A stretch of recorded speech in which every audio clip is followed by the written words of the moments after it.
인기 끌려면 어떻게 해야 됩니까, 여러분? 나의 가장 충성스러운 후계자이고 부하였던 크리스안의 복수를 하자고 그래야죠. 근데 만델라가 첫 마디가 그겁니다. 여러분, 우리가 분노하는 것이 저들이 바라는 겁니다. 저들은 우리를 화나게 하려고 이러는 거예요. 우리가 져서는 안 된다는 거죠. 그 연설로 그 상황을 다 잠재우고 백인 극우 집단들과의 협상까지도 평화적으로 끝났습니다.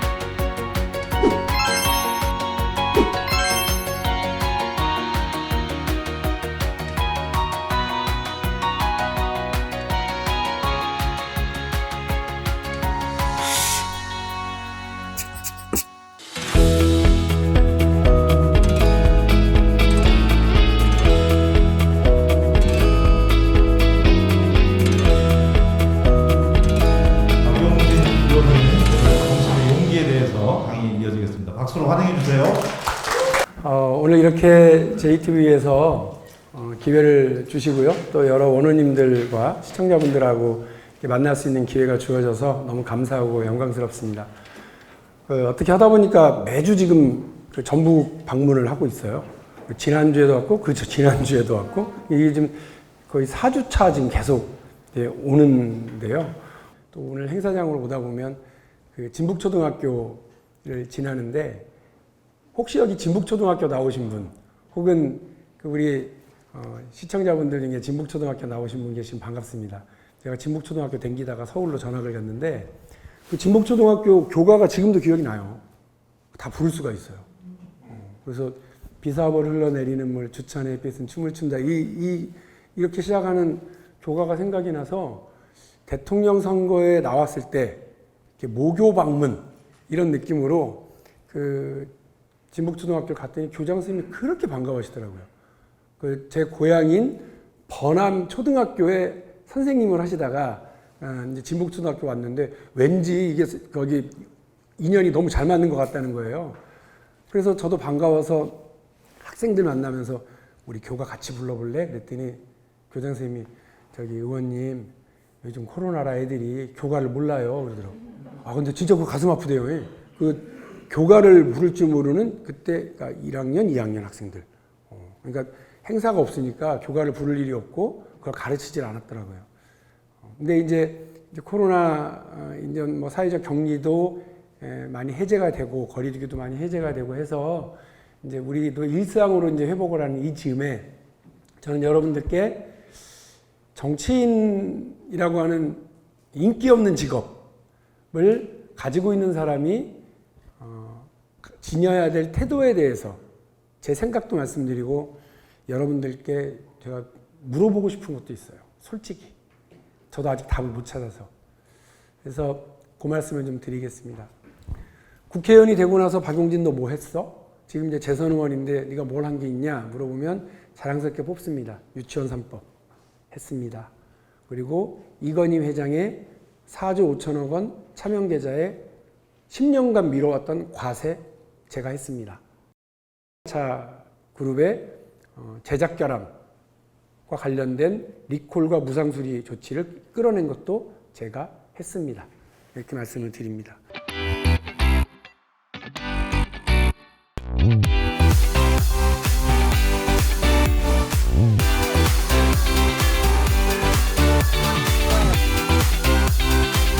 제일로 겁났던 게 뭐냐면 사실은 유치원 3법 할 때였어요. 유치원 3법은 아시는 것처럼 사립 유치원도 그냥 우리 초중고등학교처럼 국공립 유치원처럼 에듀파인이라고 하는 투명 회계 시스템을 쓰도록 하는 거예요. 교비를 받았으면 중앙으로부터 그 교부금을 받아서 지원금 물론 이제 받아갖고 쓰게 될 때 혹은 학부모들로부터 유치원 원비를 받았으면 그거는 내 주머니에 들어가는 내 돈이 아니고요. 학교 돈이에요. 유치원은 학교다. 우리 법에 나와 있습니다. 이 유아학교인데 이 유아학교를 운영해야 되는데 학교가 똑같이 국공립이나 사립이나 똑같이 운영해야 되잖아요. 그래서 여기 저는 사립 중고등학교를 다녔습니다. 근데 국공립을 다닌 친구들하고 똑같이 사립도 학교 교원들의 월급이랑 처우 개선과 학교 운영과 관련된 운영비를 국가가 지원하거든요. 유치원도 그렇습니다. 그런데 이 사립유치원만 해마다 2조의 돈이 보조금으로 지원금으로 국민 혈세가 지원되고 있었는데 돈을 어디다 썼는지 알지 말래요. 그게 황당한 일이죠. 그래서 제가 그 3년차 국회의원을 할 때 그 교육위원회로 갔는데 경기도 교육감이 시민단체 출신 사람들 몇 명을 뽑아갖고 감사관을 시킨 거예요. 그래갖고 다 해보지도 못하고 한 일부 10%만 이렇게 그 어떻게 썼는지 회계장부를 들여다보고 했더니 난리가 난 거죠. 경기도 교육감이 유아교육을 방해한다. 경기도 교육감 저 빨갱이 아니냐. 이런 정도의 얘기가 계속 왔는데 뭔 일인지도 몰랐어요. 그런데 그 교육감이 거기를 견디지 못하고 이제 그걸 감사를 거의 중지하려고 그랬고 있는 등 없는 등 넘어가려고 그러고 있으니까 이 정의감에 불타는 시민단체 이분들이 저를 찾아오신 거예요. 다른 국회의원들 다 찾아갔는데 다 안 한다. 이거 가지고 문제 제기했다가는 다음 국회의원 되기 어렵다고 다 그러면서 발을 빼더라. 근데 박용진 너는 좀 할 수 있지 않아? 이제 이렇게 온 거죠. 그 사람이 자존심이 있지. 저도 어렵습니다. 이렇게 말하기는 뭐 하더라고요. 그래서 실제로 그거를 이렇게 그 자료를 받았는데 경기도의 아주 일부만 그런 거잖아요. 그럼 어떻게 해야 되겠어요? 교육위원이니까 17개 광역시도 교육청에 다 공문을 내려보냈죠. 지난 10년간 이거들이 감사한 결과 싹 들고 와라. 근데 첫 번째 엉터리 감사를 한 거예요. 감사도 감사 술렁술렁 감사, 대충대충 감사, 눈 감아주고 감사, 오늘 원장님 내일 우리 가요. 이렇게 해갖고 그런 감사. 세상에 그런 감사를 했는데도 2018년에 제가 이렇게 공개했던 그 자료들이 나온 거예요. 학교 운영비 가지고서 명품 백 사고, 막걸리 사 먹고, 맥주 사 먹고, 그런 것까지 용감하게 그런 걸 다 영수증 처리했더라고요.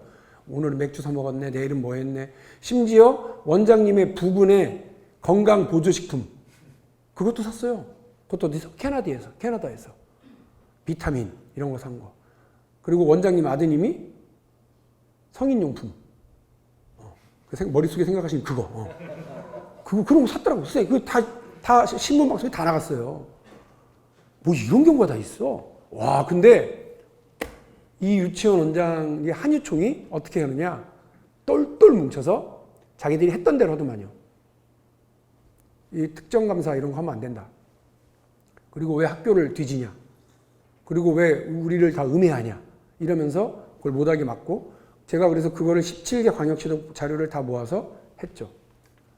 박용진 다음에 반드시 국회의원 떨어뜨린다는 게 그분들의 일치 단결된 거였어요. 실제로 여러분, 요즘 막 여러분 전주에서도 전라북도 곳곳에서 경선하죠. 근데 전부 다 어떻게 합니까? 권리당원 경선하지 않습니까? 서울도 마찬가지예요, 여러분. 권리당원 모으는데요.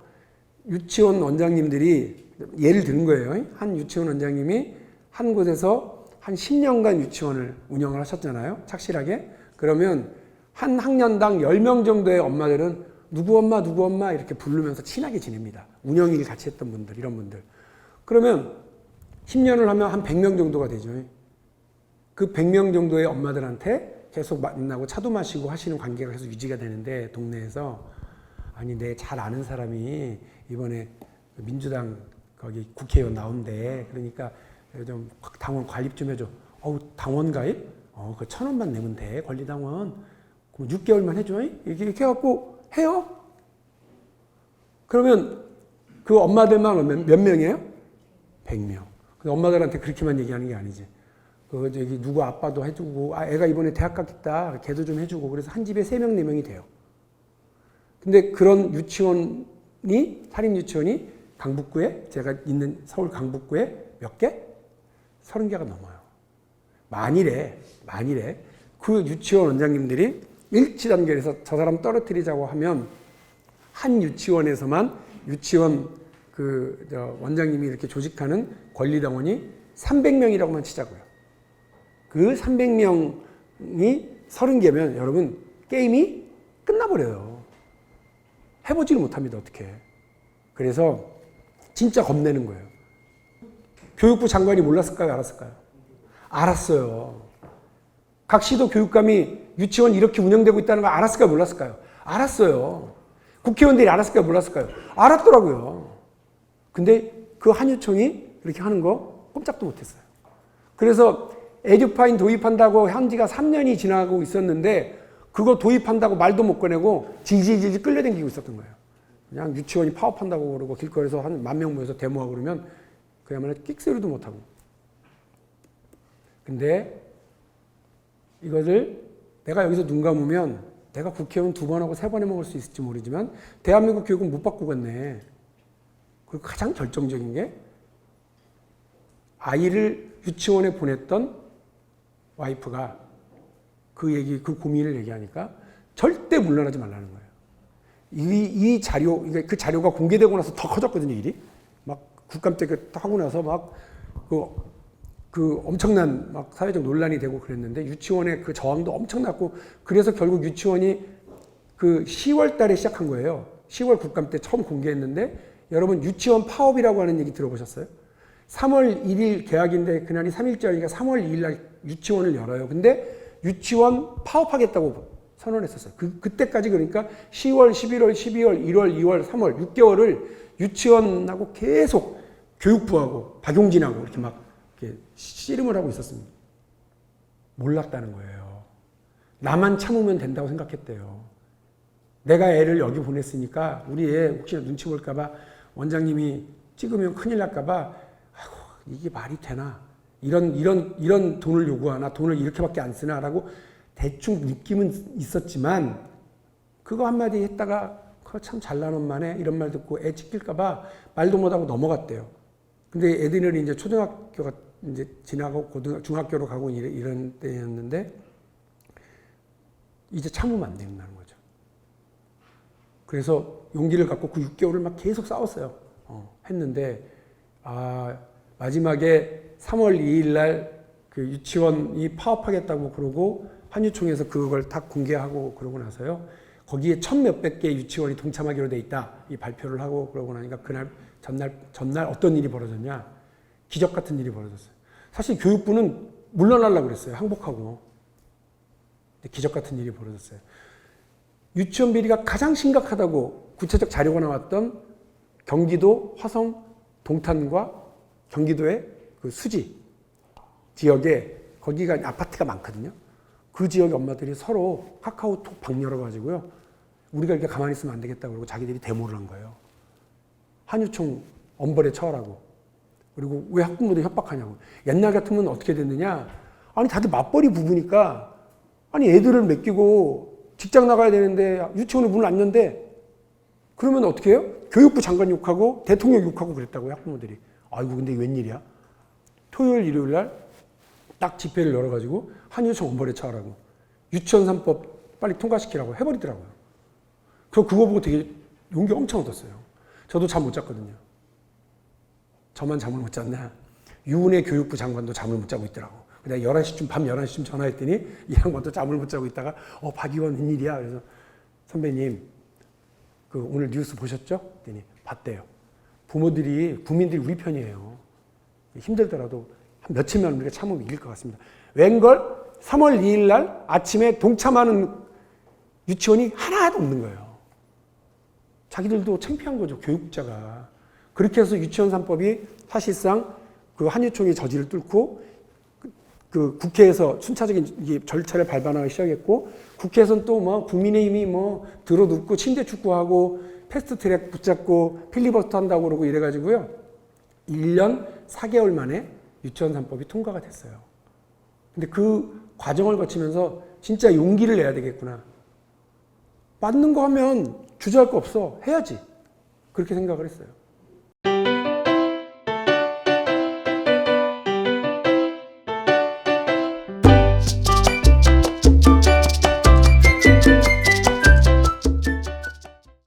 약간 복잡한 얘기였어요. 근데 단순하게 말씀드리면 이건희 회장의 차명 계좌는 이건희 회장님이 2008년도에 숨겨놨던 돈이 확 들통이 났습니다. 그 규모가 사실은 10조가 넘는다는데 특검이 확인한 돈만 4조 5천억 원이에요. 여기에도 여러 뒷말이 많아요. 특검이 엉터리 수사를 한 것 같아요. 그러나 다 넘기고 대한민국 법에는요. 소득이 있는 곳에 세금이 붙죠. 그런데 금융소득도 소득이잖아요. 세금을 붙입니다. 그래서 어떻게 되어 있냐면 금융심령법 김영삼 대통령이 1993년에 8월에 그 금융심령법을 딱 그 대통령 긴급명령으로 딱 시작을 했거든요. 거기 어떻게 되어 있느냐면 법으로 이제 제정된 법에는 금융실명법 제5조 그 비실명 자산 계좌에 대해서는 그 이자 소득에 대해서 금융 소득에 대해서 100% 과세를 하도록 되어 있어요. 그래서 돈을 숨겨서 관리하려고 생각하지 마라. 그러면 원금도 뺏길 수 있고 이자 소득이 또 다 원천 징수해 간다. 이 법의 정신이 그거예요. 처벌하진 않지만. 그럼 2008년도에 4조 5천억 원이 확인이 됐는데 그 이전의 돈 그리고 그 이후에도 그 계좌를 가지고서 있었던 이건희 회장한테 세금을 부여했냐? 제가 국회의원한테서 물어봤거든요. 안 했대요. 국세청장이. 아니 금융실명법 5조가 있잖아요. 왜 안 하셨어요? 했더니 근데요 의원님 세금을 걷는 건 저인데요. 거둘지 말지를 판단하는 건 그 관계 부처의 장관이 합니다. 누구죠? 금융위원장입니다. 금융위원장이 그거는 세금을 거두면 안 된다고 그렇게 유권 해석을 내렸대요. 기가 막히죠. 그래서 제가 물어봤어요. 금융위원장한테. 이게 진짜로 있었던 대화입니다. 공개적으로 국정감사장에서. 금융위원장님, 이건희 회장의 차명계좌가 100 몇십 명의 남의 이름으로 뭐 1000 몇백 개의 계좌가 있었는데 300 몇십 명의 이름으로 1000 몇백 개 계좌가 있었는데 그 계좌를 확인을 하셨죠? 예, 했습니다. 근데 왜 그거를에 대해서 유권 해석을 안 내리십니까? 금융심법법 5조로 해서 국세청장한테 세금 거두라고 그러셔야죠. 했더니 의원님, 그거는 금융심법법 5조 위반을 한 그 비실명 자산이 아닙니다. 에? 그게 무슨 말씀이 그러세요? 이게 비실명 자산이 아니라고요? 했더니 뭐라고 그러냐? 의원님, 허무명이 아니면 비실명 자산이 아닙니다. 그러더라고요. 무슨 말씀인지 아시겠어요? 가짜 이름이 아니면 우리 한명규 대표님의 돈이 있으면 저를 이렇게 주십시오. 한 10억 정도가 몰래 있었는데 그거를 저 박용진 이름으로 이렇게 계좌를 파서 돈을 이렇게 숨겨놓은 거예요. 세금 안 내시려고. 그거 여러분 보실 때 상식적으로 금융심호법 위반이에요? 아니에요? 왜 자신이 없으셔? 위법한 거지. 그러니까 내 이름이 아니니까 남의 이름으로 했잖아요. 차명이잖아요. 근데 차명계좌가 금융심명법 위반이 아니래요. 금융위원장이. 그래서 내가 뭐라고 물어봤냐. 그러시면 마루치 아라치, 로버트 태권부이, 뽀로로, 아기상어 이런 이름으로 계좌를 만들면 법 위반이고 한명규 대표 거를 박용진 의원 이름으로 계좌를 돈을 숨겨놓으면 그건 위반이 아니다고 했더니 뭐라는 줄 알아? 네! 그러더라고요. 나 진짜 그 좋은 대학 나고 해외에서 공부하고 대한민국 이른바 금융 관료로 대빵을 하고 있는 양반이 네 그러더라고요. 어떻게 할게요? 가만 안 뒀어요. 제가 금융실명법 저도 잘 모르지만 이거는 잘못된 거고 이거는 문제가 있다고 그래갖고요. 그 국정감사 마지막까지 그걸 가지고 물고 늘어지고 해서 결국은 제가 이긴 걸로. 나중에 법제처도 박용진이 맞는 걸로 다 유권에서 나왔어요. 그래서 얼마를 걷었냐? 1200억이라고 하는 그 이건희 회장의 그 계좌로부터 1200억이라고 하는 그 계좌에 이자가 붙었더라고요. 그 이자를 그 금융심법에 따라서 정확하게 100%다 거둔 거죠. 근데 더 재밌는 게 뭐예요? 이건희 회장 차명 계좌에 세금 못 붙이니까 대한민국에 적발된 모든 돈 있고 힘 있고 빽 있는 사람들의 차명 계좌에 세금을 못 붙이고 있었던 거예요. 아이고야, 박용진 때문에 그 길이 뚫렸네. 그러니까 국세청이 이제부터는 냉큼 세금을 걷겠습니다 하더니 세금을 다다다다다 붙여갖고 지금은 대한민국에서 돈을 숨기거나 불법적으로 혹은 세금 회피를 위해서 돈을 숨기는 차명 계좌는 다 금융심호법 위반으로 규정되고 세금을 다 걷습니다. 이제는. 왜? 그런 법의 원칙을 세웠기 때문에 그렇습니다. 그게 제가 혹시 몰라요. 여러분 얼마 전에 받은 재난지원금에 제가 그때 걷었던 돈 좀 이렇게 조금 묻혀서 들어갔을 수도 있어요. 저는 그렇습니다. 저는 이건희 회장하고 뭐 왼수진 일도 없고 소득이 있으면 세금 내야죠. 그리고 세금을 썼으면 감사받아야죠. 근데 한유총은 감사 안 받겠다고 그러고 이건희 회장은 세금 안 내려고 그러고 이걸 관료들이 다 눈 감아줬던 거 아니에요. 바로 잡아야죠.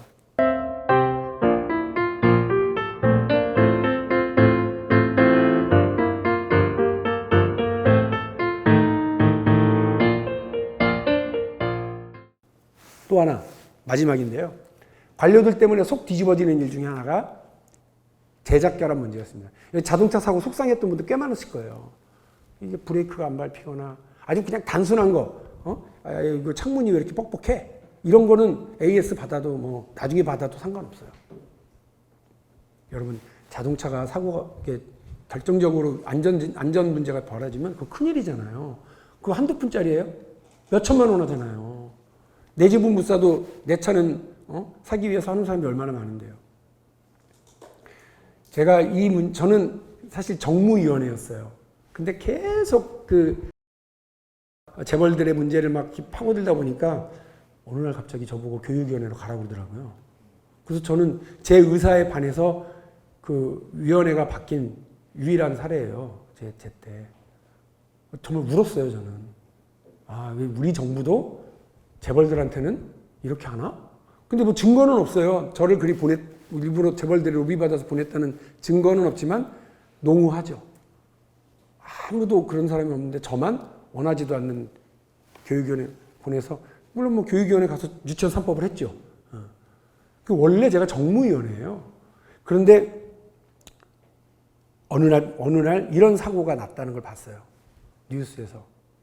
해운대에서 8월 달에 그게 제가 국회의원 되고 그 해니까 2016년 8월에 해운대에서 사고가 납니다.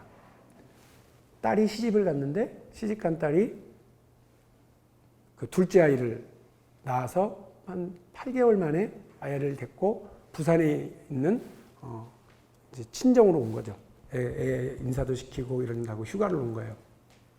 할아버지가 17년 정도 차를 몰았던 택시 운전도 경험이 있으시고 그런 분이에요. 근데 바닷가를 애를 데리고 갔는데 옆자리에는 부인이, 뒷자리에는 딸과 첫째와 둘째가 이렇게 타고 있었어요. 브레이크가 안 밟혀요. 블랙박스에 다 나와요. 와이라노. 브레이크가 안 밟혀요. 그냥 주차되어 있었던 대형 컨테이너 트럭에 그냥 쾅 받아서 현장에서 딸, 손자 둘, 부인 다 현장에서 사망. 중상 있고 운전자만 겨우 살았는데 그걸 딱 보고 제가 이거 결함인가 보다. 저도 그런 경험이 있었거든요. 브레이크 안 밟혀 진짜 깜짝 놀란 적이 있었거든요. 저도 낡은 중고차였는데 이거 이렇게 넘어가면 안 될 건데 근데 경찰이 저걸 어떻게 수사할까? 제작 결함 문제는 그 세계적인 자동차 메이커가 인정한 적이 없는데 이러고 넘어갔어요. 너무 끔찍한 사고를 기억을 했어요.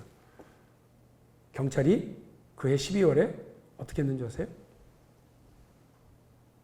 운전자를 과실치사로 기소 의견으로 송치한 거예요, 검찰에. 그거를 제가 술 한 잔을 하고 집에 들어와서 TV를 딱 켰는데 그 수사 결과를 그렇게 송치했다고 딱 나오더라고요. 피가 거꾸로 섰더라고요. 대한민국 경찰이 세상에 부인을 죽인 남편으로, 딸을 죽인 아빠로, 손자를 죽인 할아버지로 만드는구나. 이 자동차에 결함이 있는지 없는지도 확인도 못하고. 확인했을까요? 안 했을까요? 안 했어요, 경찰이. 경찰은 그걸 할 능력도 안 돼요. 자동차에 있는 그 기록장치가 있습니다. 그 기록장치가 다 암호 장치거든요. 누가 그거를 암호 장치를 해독할 수 있어요? 대한민국의 교통안전관리공단? 못해요. 대한민국 국토부? 못해요. 그런 기계도 없어요. 그러니 딸랑 그걸 들고 가서 이른바 비행기 블랙박스처럼 확인해봐라. 못해요. 안 해줘요. 자기들 유리한 것만 해주고 하든지. 거부해도 할 말 없죠. 결국은 자동차 결함은 확인되지 않고 과실치사로 하려고 그러더라고요. 이게 국토위원회 일이에요. 정무위원회랑 아무 관계가 없어요. 내가 그날 밤에 우리 의원 보좌관들한테 단톡방에다가 미안한데 우리 이거 해보자. 이 억울한 사람을 한 명이라도 건져야지. 이거 가만두면 안 되겠다. 그렇게 해서 자동차 제작 결함 피해자라고 스스로 주장하는 분들이 많아요. 급발진 사고가 되게 많아요. 여러분 생각보다 많아요.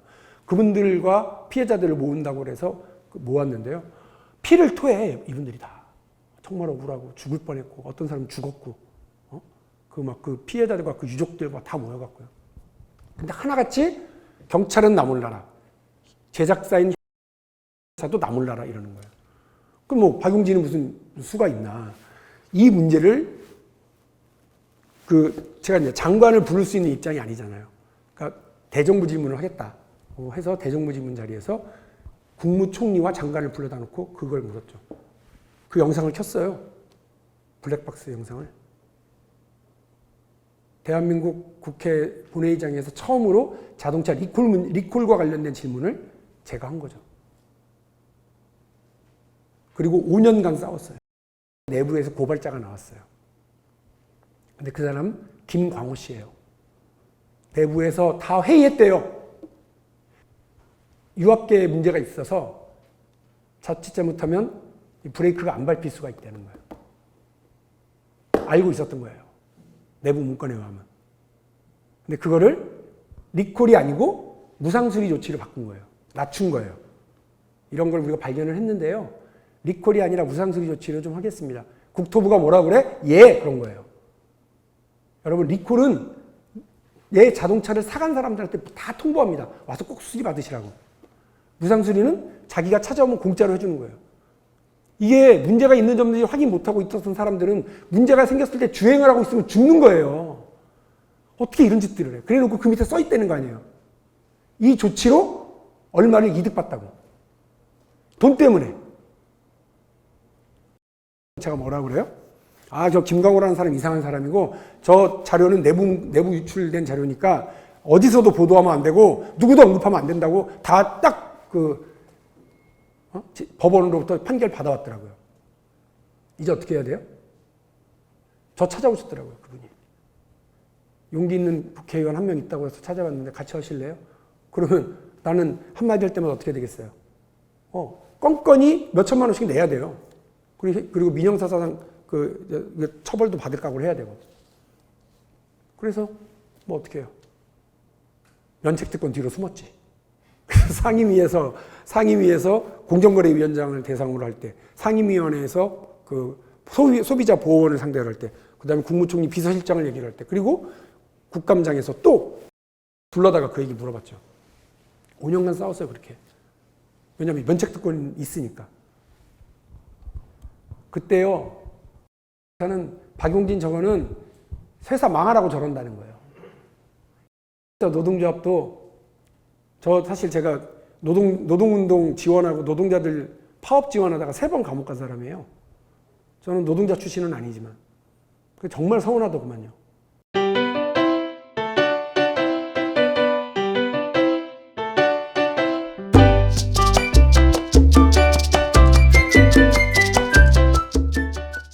노조 방문했더니 노조 위원장이 그러시대요. 우리 조합원들 박용진 동지 찍을 사람 한 명도 없습니다. 단기 수익을 얼마를 봤대요. 1조 몇천억 원을 봤대. 근데 박용진이 하도 리콜 얘기하고 무상수리 조치 얘기하고 그러니까 그 비용을 손실 충당한다고 그 비용을 3조를 잡아버렸대. 그래서 마이너스가 됐대. 자기들 단기 수익이. 그래서 보너스 하나도 못 받았다고. 그래서 제가 뭐라고 그러겠습니까? 그게 무슨 소리세요? 막 이렇게 또 이렇게 그런 용기는 없어갖고, 아이고, 위원장님 그러시네요. 이건 제가 거기까지 생각을 못 했는데, 그래도 시장에서 소비자들의 안전, 국민들의 안전을 지키는 회사로 이렇게 평가를 받으면 나중에 소비자들이 더 사주시겠죠. 너무 서운해하지 마십시오. 이 정도로 끝났는데 속으로 얼마나 서운하든지 노조는 노조대로 욕하고 회사는 회사대로 박용진 욕하고 다니고 다 들어요. 박용진 공식적으로 대관 업무 하시는 분들이 그랬다는 거예요. 박용진 또라이. 제가 그랬어요. 또라이 국회의원 하나 있어야지. 재벌 무서워서 아무 말도 못하고 한유충 무서워서 아무 말도 못하는 그런 국회의원 말고 아니 그래 죽일 테면 죽여봐라 하고 하는 그런 사람은 있어야지. 틀린 건 틀렸다고 얘기해야지. 할 말은 하고 할 일은 하는 사람이 있어야지. 그 생각은 있었어요. 근데 그렇게 해서 결국은 국감장에서 무상수리 조치 그리고 그 리콜 조치 다 받아들이는 걸로 했어요. 그리고 그 작년인가요? 작년? 제가 정확히 기억이 안 나는데 작년인가에는 그 전기차 불나고 막 그래 화재가 6건인가 7건인가 막 나고 그랬거든요. 그거 관련해서도 제가 국감장에서 그 리콜 조치 받아냈거든요. 소비자의 안전을 위해서 해야 되는데 문제는 이 와중에도 그 관료들이 아무 소리도 안 하고 있더라고요. 자기들 해야 될 일 안 하고 있더라고요. 그래서 제가 오죽 화가 나면 그 강호인 그 당시 국토교통부 장관이었어요. 강호인 장관한테 장관님 국토부의 그 항공과는 출장소고 국토부의 자동차과는 출장소라는 얘기 들어봤어요? 그랬더니 너무 심하신 말씀이십니다. 그런 말을 안 하게 됐냐고요. 시키는 대로 하고 제가 시키는 대로 하는 게 국민한테 세금 받는 당신들이 할 일이냐고. 이 리콜 관련해서 조사하라고 그랬더니 5년간 아무런 조사를 안 하고 있더라고요. 5년이면 정권 바뀝니다, 장관님. 이렇게 하시는 거 아니에요? 막 그랬었어요. 더 황당한 건 저하고 법의 처벌을 받을까봐 막 벌벌벌 떨면서 했었던 그 김광호 부장이 몇 달 전에 미국의 그 자동차 교통 안전과가 있습니다. 우리 지금 국토교통부 산하의 기관인데 거기에서 그 내부 고발을 인정을 해서 우리 돈으로 283억 원인가 포상금을 주기로 결정을 한 거예요. 이게 실제로 이 양반의 주장이 맞고 이게 미국 소비자들에게 엄청난 이득을 주고 안전을 확보한 일이라는 걸 확인을 하고 283억을 주고 과징금을 때리더라고요. 저는 차를 망하라고 하는 사람이 아닙니다. 속이면 안 돼요. 엉터리 볼펜 만들고 엉터리 노트를 만들어서 이런 정도는 뭐 그래도 소비자들이 알아요. 그 볼펜 안 사요. 엉터리 노트 안 사요.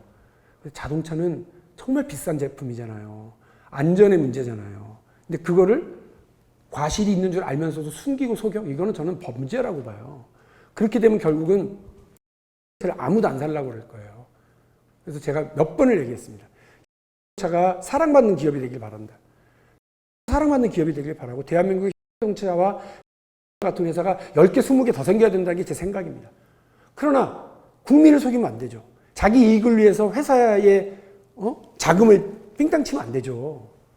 저 그런 거는 안 된다고 생각을 합니다. 그래서 유치원 3법, 그 다음에 이건희 회장의 그 불법 차명 계좌, 그리고 자동차의 리콜 문제까지 다 제기 바닥바닥 하겠습니다. 근데 무서워요. 그때마다 힘들었어요. 근데 제가 대통령에 나서면서 이 작은 일들 하나를 바꿀래도 정말 큰 결심이 필요하고 지루하게 싸워야 되는데 대통령이 되고 용기 있는 정부가 만들어지면 국민 편에서 할 수 있는 일이 정말 많겠구나. 저는 지금도 자부합니다. 지금은 유치원 원장님들이 작년 1월 달에 저랑 이렇게 면담을 한번 했거든요. 왜냐하면 유치원 3법 시행 적용, 에듀파인 적용 1년이 딱 되는 거였으니까 그때부터 시작하기 위해서요. 1월 달에 만났는데 유치원 원장님들이 뭐라고 그러냐면 아이고 1년 전에는 왼수 같더니만 지금 보니까 그래도 반갑네요 그러더라고. 그 유치원에도 에듀파인이 적용되기 이미 시작했다는 거예요. 법으로는 1년 뒤에는 강제 적용인데 이미 적용되기 시작해서 나도 떳떳하다. 나는 뭐 돈 함부로 쓴 적 없는데 다들 이상하게 보는 것 같았는데 이제 에듀파인으로 투명하게 엄마들도 확인할 수 있고 교육부도 언제든지 들어와서 확인할 수 있는 그런 시스템이 돼서 너무 좋다는 거예요. 지금 유치원은 그래서 많이 투명해지고 더 나아졌습니다. 그러나 유치원에 더 많은 지원해줘야 된다고 저는 생각합니다. 유치원 교사들이 처우가 너무 형편없습니다. 유치원 선생님들 국공립 유치원에 맞춰가면서 할 수 있도록 적극적으로 지원해야죠. 왜? 그전에는 밑 빠진 독이었잖아요. 밑 빠진 독에 물 부어주는 국민들이 어디 있습니까? 근데 밑 빠진 독에 돌을 갰으니까 물 부어 주십사 국민들께 말씀드립니다. 그게 우리 유아교육을 발전시키는 거라고 생각합니다. 그 밑 빠진 독에 작은 돌 하나 괸 제 그 자부심, 저는 분명히 있다고 말씀드립니다. 두 번째로, 이제 대한민국에 내 돈을 남의 이름으로 불법적으로 훔쳐놓는 일 불가능합니다. 그거 걸리면 돈 다 뺏깁니다. 이제 그래서 더 투명한 금융, 더 투명한 조세, 과세 이런 것들이 만들어지게 된 거, 전 박용진이 국회의원으로서 참 의미 있는 일을 했다 이렇게 생각합니다. 그리고 그 리콜을 받아들이고 무상수리 조치를 받아들이고 조금이라도 달라지려고 노력하는 거.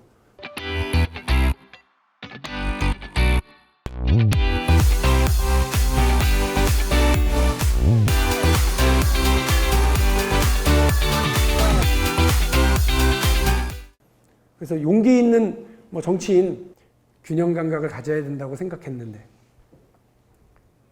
통합해야 된다고 생각했는데, 내로남불, 우리 거는 감추고 우리 편은 무조건 감싸고 남은 공격하고, 그렇게 하면 될까? 국민들이 나를 인정을 해주실까? 그런 생각을 솔직히 했습니다. 정치하는 사람들이 가져야 될 용기와 관련해서 한 가지 예만 더 들리고 제 강연을 마치도록 하겠습니다. 저는 지지자들한테 욕먹을 용기가 있어야 된다고 생각합니다. 정말 힘들었습니다. 조국 사태 때 이렇게 하는 거 아닌 것 같습니다라고 얘기했을 때, 대한민국의 모든 국민들에게 자녀의 교육, 병역 문제는 영린입니다. 가장 평등해야 되고 가장 기회가 똑같아야 되는 그 병역과 교육 공간에서 그렇게 되지 않으면 국민들 가만 안 있습니다. 조국 장관 자녀와 관련해서 여러 얘기가 나오는데 장관을 청문회까지 가게 해야 됩니다. 그러나 거기서 제대로 해명하지 못하면 조국 장관에 대한 판단 우리 다시 해야 된다고 생각하면서 사퇴 얘기를, 낙마 얘기를 처음으로 했거든요. 저는 그게 우리 상식이라고 생각을 했어요. 뭐 난리도 아니었어요. 진짜로.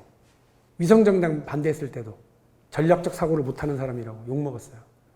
서울시장하고 부산시장 우리가 잘못한 건데 그걸 왜 후보를 내냐. 겨우 1년짜리를 약속대로 하자. 근데 당원당규 변경시킨다고 그럴 때 반대했어요.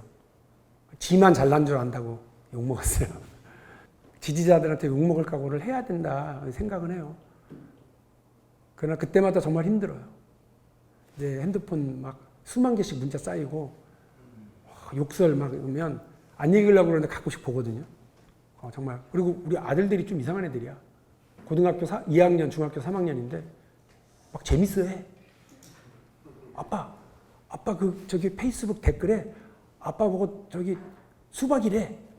내부 총질 그만하래. 당 나가래. 막 이러면서 넌 그게 재밌냐? 이 사람들이 아빠한테 관심이 많은가 봐요. 그 만델라 대통령이 노벨 평화상을 받았습니다. 그것도 자기를 탄압하던 백인 정권의 대통령과 함께요. 왜? 평화협상을 성공리에 마무리했기 때문에 그렇습니다. 근데 이분은 노벨 평화상을 받기 전에는 어떤 사람이었느냐? 뭐 영화가 하나 지금 넷플릭스에서 나오는 영화가 하나 있는데 무슨 포위작전인가? 그 멤블턴 포위작전? 그 남아프리카 공화국 상황을 보여주는 한 사건입니다. 민족의 창이라고 있습니다. 아프리카 민족회의, 지금 집권 세력이죠. 아프리카 민족회의가 제야 단체일 때 민족의 창이라고 하는 조직이 그 산하에 있습니다. 군사작전하는 단체입니다.